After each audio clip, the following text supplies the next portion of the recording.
In this lesson, we will explore how to set and accomplish goals, how to create a savings and spending plan, also known as a budget, and discuss the importance of having a banking relationship.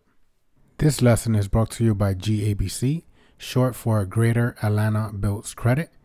GABC is a program that guides clients on how to strategically build credit.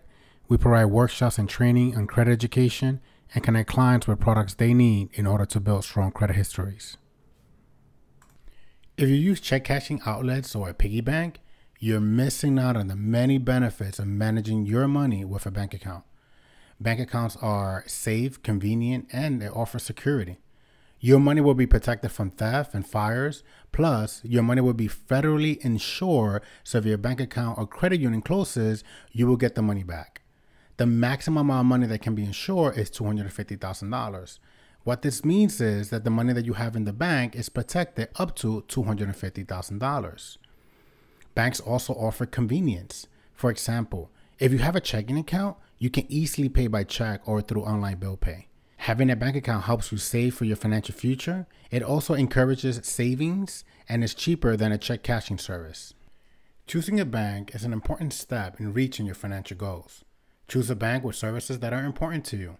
This may include a bank with convenient ATM locations so you can avoid withdrawal fees. When you take out money from a non-participating ATM, you can be charged a fee for taking out money. Avoid accounts that have monthly maintenance fees. When opening up an account, I encourage you to ask if there are any minimum balance requirements or monthly fees. Many banks do offer student accounts that waive these requirements and fees. Also, inquire about their overdraft policy. Overdraft fees are incurred when you spend more money than you have available in your bank account, and banks typically charge around $35 per transaction, meaning that you can end up with multiple charges for overdraft fees in a single day. Ask your bank to have this feature turned off. This way, you can avoid being charged an overdraft fee. To open up a bank account, you will need your state ID or your driver's license or a passport. If you're under the age of 18, you will need to go in with a parent to open up your bank account. And you should be ready to open up your bank account at least with $50. Some banks don't require a minimum deposit, but some do, and it's usually around $50. The difference between checking and savings account comes down to access to your money.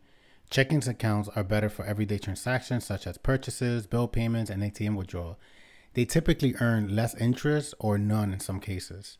Savings accounts, on the other hand, are better for storing money and earning interest. And because of that, you might have a monthly limit on what you can withdraw without paying a fee. You can take out money from a savings account only 6 times a month. Going over that limit can result in a fee, or if you do it multiple times, your bank might convert your savings account to a checking account. The reason for this is to encourage you to save. Do your research before opening a checking account. Look for an account that has no monthly maintenance fee and requires no minimum balance. You can earn interest with both a checking and a savings account. Not all checking accounts offer interest, so do your research. Most savings accounts do offer interest, which allows your money to grow. One of the downsides of a savings account is that you cannot write checks, which is not a big deal for many of us because we pay our bills online or with our debit cards.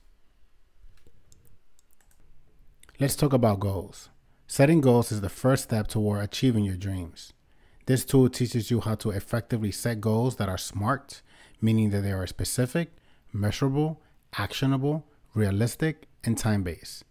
SMART goals provide an easy-to-follow structure for creating goals. This helps you really break down what you want into a format that makes it simpler to plan for, track, and ultimately achieve your goals.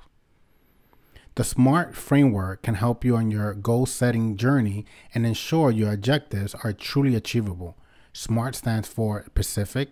The more detail-oriented your target, the better your chances are for realizing once you hit it. Measurable, a way to quantify success. Example, earn $500 a month from my part-time job or raise my GPA to 3.5. Actionable, can you actually accomplish that goal given your circumstances?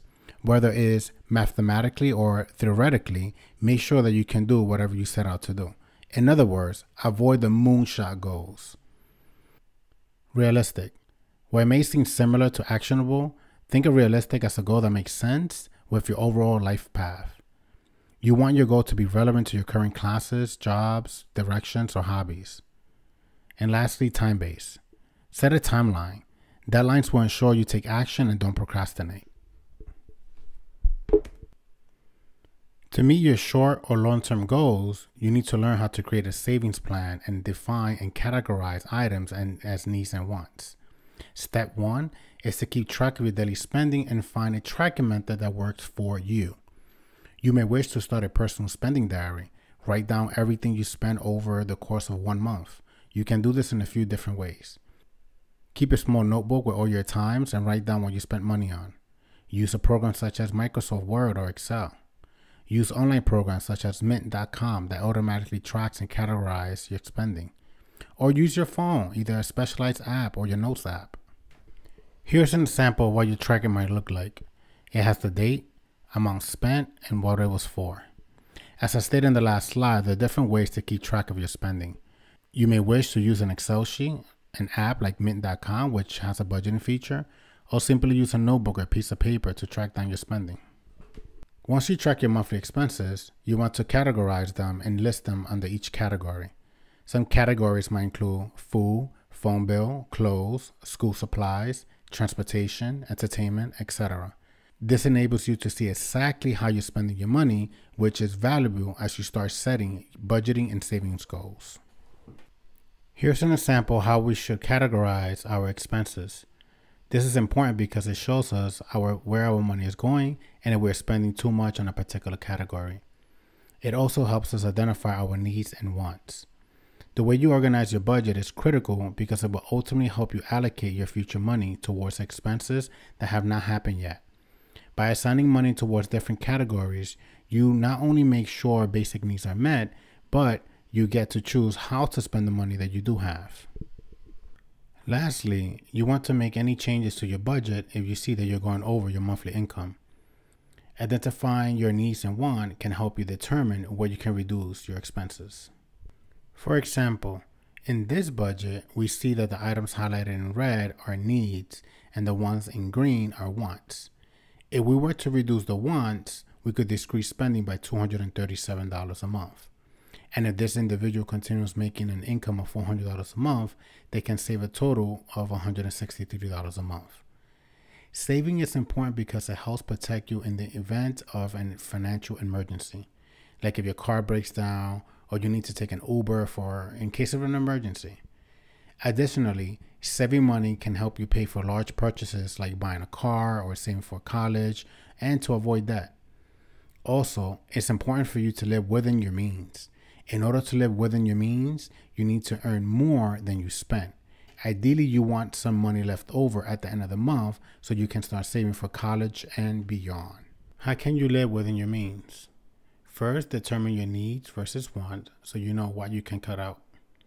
Put simply, a need is something you must have to survive, like food, water, and a home.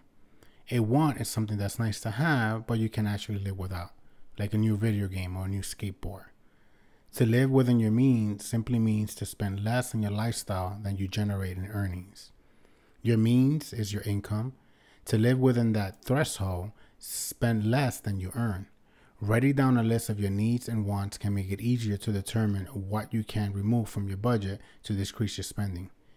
If you cannot live within your means, even by taking out your wants out of your budget, you will need to increase your income. There are many ways we can increase income.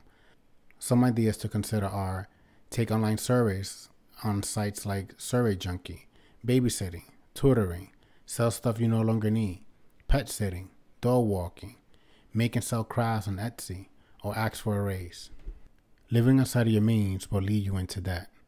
Once you get into debt, it's very difficult to get out. Prevent the cycle before it begins. Budgeting is all about understanding the consequences of poor money management.